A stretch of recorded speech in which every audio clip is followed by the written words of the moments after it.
এই সময় ভাইরাসের কারণে পায়রা পুরো লব শেষ হয়ে যায়, মারা যায়। আমার কাছে কিছু কিছু কমেন্ট আসছে, ফোন আসছে যে পায়রা সব মারা যাচ্ছে, টাল হয়ে যাচ্ছে। আর এই টাল আর এই ভাইরাস আমরা নিজেরা চাইলেই আগে থেকে আটকাতে পারি। তো কীভাবে সম্ভব সেটা একটু দেখুন ভিডিওটা। তো এই পায়রার যখন পুরো লবটা যখন ভাইরাস লাগে, তার আগে তার কিছুদিন আগে কিছু লক্ষণ আছে, সেগুলো বুঝতে পারলে, যদি বুঝতে পারা যায় আর সেটা যদি বোঝা যায় আর বোঝার উপায়ও আছে, তাহলে পায়রা আর এই ভাইরাসে মারা যাবে না কিংবা টাল হবে না।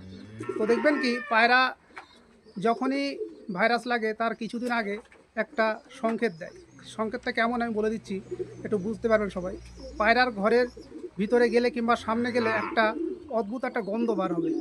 এমনি স্বাভাবিক পায়রার ঘরে একটা গন্ধ আছে, তার ছাড়াও একটা দুর্গন্ধ বের হবে। পায়রার ঘরেতে প্রচণ্ড দুর্গন্ধ হবে, আর পায়রার হজম কম হবে, আর পায়রা আপনার হচ্ছে গিয়ে পায়খানা করবে, জল নানান রকম পায়খানা করবে।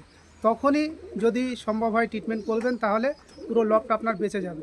আর আমরা করি কি, যখনই পায়রার সংক্রমণ লেগে যায়, তখন আমরা উল্টো পাল্টা অ্যান্টিবায়োটিক ব্যবহার করি, ইউজ করি, তাতে পায়রার ঘাট টাল হয়ে যায় আর পায়রা পুরো লবটা মারা যায়। তো আগে থেকে প্রত্যেকে একটু এটা বোঝার চেষ্টা করবেন যে যখনই দেখবেন পায়রার ঘর অতিরিক্ত গন্ধ হচ্ছে, পায়রার ঘর অপরিষ্কার হয়ে গেছে, পায়রার ঘর নোংরা হয়ে গেছে, তখনই পরিষ্কার করবেন।